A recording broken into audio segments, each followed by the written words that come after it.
Ẹ káàbọ̀ padà sí orí ìkànnì mi. Ní òní n ó máa tẹ̀síwájú pẹ̀lú ohun tí a mọ̀ sí powers of I. Nínú fídíò eléyìí tí ó kọjá, mo ṣàlàyé ohun tí a mọ̀ sí complex numbers. Mo dẹ̀ sọ ìdí tí a fi ń pè ní complex number. Mo sì tún sọ fún wa pé ká di àwọn nǹkan méjì mú. Òun ni pé tá a bá ní square root of -1, òun náà ni pé kí ni? Òun ni I. So tàbí I square is equal to -1. Má gbàgbé láti di àwọn eléyìí láti fi sí ọwọ́ òsì rẹ kó má baà fi jẹun. Ǹjẹ́ tí eléyìí bá yé wa, mo ṣàlàyé nínú fídíò tó kọjá náà pé bó o lo ṣe lè find the square root of negative number. Gẹ́gẹ́ bí àpẹẹrẹ, tó bá ní square root of -1, a ní yóò máa jẹ́ I. Tó bá ní square root of -9 ńkọ́? Ó mean pé tó wọ́n máa jẹ́ ní kí ni o? Mo lè tún kọ as square root of 9 multiplied by square root of -1. So yóò máa jẹ́ 3. Kí ni square root of -1? Òun ni I. Yóò máa jẹ́ 3I báyẹn. So lákòótán òun ni pé tó bá ní kí ni o? Square root of -s, ó mean pé tó máa ní ní kí ni o? Square root of xi. Mo sì sọ fún wa náà pé tá a bá ní complex number, ó nọ́mbà tá a lè kọ ní agbọnrin báyìí pé tá a bá s plus iy tí s wa tí ń ṣe déédéé real number tí y dẹ̀ ṣe déédéé kí ni o? Tí ń ṣe imaginary number. Ǹjẹ́ tí eléyìí bá yé wa, ẹ jẹ́ ká tẹ̀síwájú bó la ṣe lè find the power complex number. Eléyìí kò le rárá. Méjì ló dẹ̀ ṣì wà. Irú oríṣiríṣi méjì ló wà. Torí o lè ní power rẹ ní positive. O dẹ̀ sì lè ní power rẹ ní kí ni o? Negative. N ó máa ṣàlàyé bó ṣe lè ṣe ọ̀kọ̀ọ̀kan nínú wọn. Kí n bẹ̀rẹ̀ láti orí positive. Má gbàgbé ohun tí mo ní kó o dì mú wípé tó bá ní kí ni o? Tó bá ní I square is equal to -1. Mo ti ṣàlàyé bó ṣe jẹ́ bẹ́ẹ̀. Tá a bá ní I raised power 3 ńkọ́? That is a ní 2 mọ́ 3 ló kù. Ó rí i pé o lè tún eléyìí kọ gẹ́gẹ́ bí kí ni o? I square times I. Ṣé irọ́ ni? Ó rí i pé irọ́ kọ́ o. Torí tó bá lo lots of indices rẹ, ohun tó padà máa ní náà ni kí ni o? I raised power 3. Ó mean pé eléyìí ó máa fún mi ní kí ni o?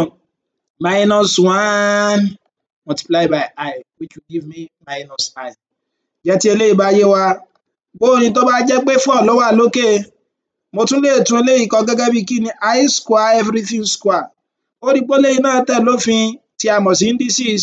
Má gbàgbé pé tá a bá ní a raised power m everything raised power n, kí ni ó máa jẹ́ o? Ó máa fún wa ní a raised power mn. Ǹjẹ́ tí eléyìí bá yé wa, ó mean pé eléyìí náà ó jẹ́ kí ni o? -1 everything square. -1 squared yóò máa fún wa ní kí ni? 1.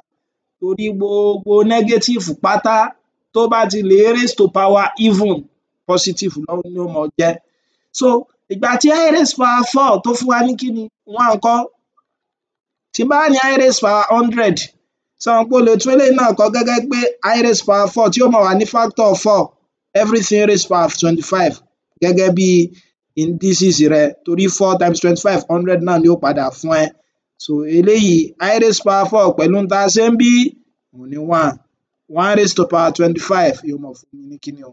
Yóò máa fún mi ní 1. Eléyìí ni tó bá ní kí ni o? Positive index tàbí positive power. Bó o ní tó bá ní negative power ńkọ́? Eléyìí náà kò mọ̀ le rárá. Ohun tó tún gbọdọ̀ rántí lálákọ̀ọ́kọ́ òun náà ni pé kí ni o? A ti mọ ohun tí à ń pè ní kí ni o? Tí à ń pè ní I square wa. Tó o bá gbàgbé, ó rí i pé I square wa a ní -1 ni. Okay, ká pé mo fẹ́ wá ohun tí I raised power -1 ó jẹ́. That is, power mi nísìnyí kò ní jẹ́ positive mọ́, negative ni ó máa jẹ́. Ó rí i pé tí mo lè ṣe níbí báyìí òun ni pé kí n sọ pé divide through by I. Ó rí i pé tó o bá ṣe bẹ́ẹ̀, eléyìí ó jẹ́ I square over I is equal to -1 over I. Ó rí i pé kan nínú eléyìí ó gé kan nínú eléyìí, yóò kù I. O lè tún eléyìí kọ as minus I raised power -1 torí 1 over I raised power -1. Má gbàgbé pé 1 over A is A raised power -1.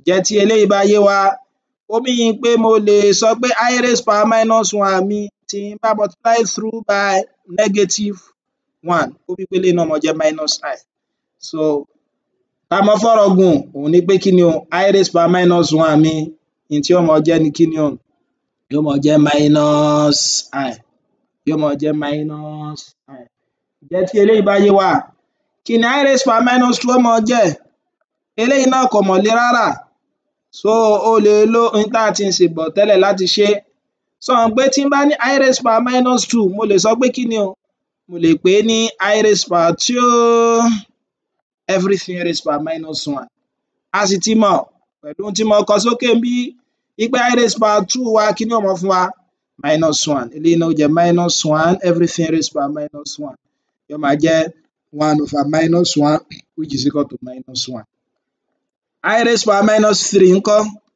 eléyìí náà kò mọ̀ le rárá ó yá ìyẹn tó ṣe náà ni pé mo tún lè tún eléyìí kọ as I raised power minus 2 gbà mo ti mọ tí I raised power minus 2 jẹ́ times I raised power minus 1 torí pé nǹkan kan náà ni ó mọ fún mi tí n bá multiply minus I raised power minus 2 àti I raised power minus 1 torí pé base kan náà wọ́n ní màá máa ro index wọn papọ̀ yóò mọ fún mi ní minus 3 padà pẹ̀lú ohun tí mo dẹ̀ ní bí I raised power minus 2 mi mo lọ jẹ́ minus 1 then I raised power minus 1 a dẹ̀ ti tó o bá gbàgbé pé I raised power minus 1 wa pẹ̀lú ohun tá a ṣe sókè òun ní kíni o minus I yóò mọ fún mi ní kíni yóò mọ fún mi ní I raised power minus 1 ńkọ́ ìjẹ́sọ lè ṣe òun náà ò le rárá o tún lè lo indices rẹ láti gé kúkúrú òun náà mọ jẹ́ I raised power minus 2 everything square má dẹ̀ gbàgbé pé I raised power minus 2 wa àlọ́ jẹ́ minus 1 sorry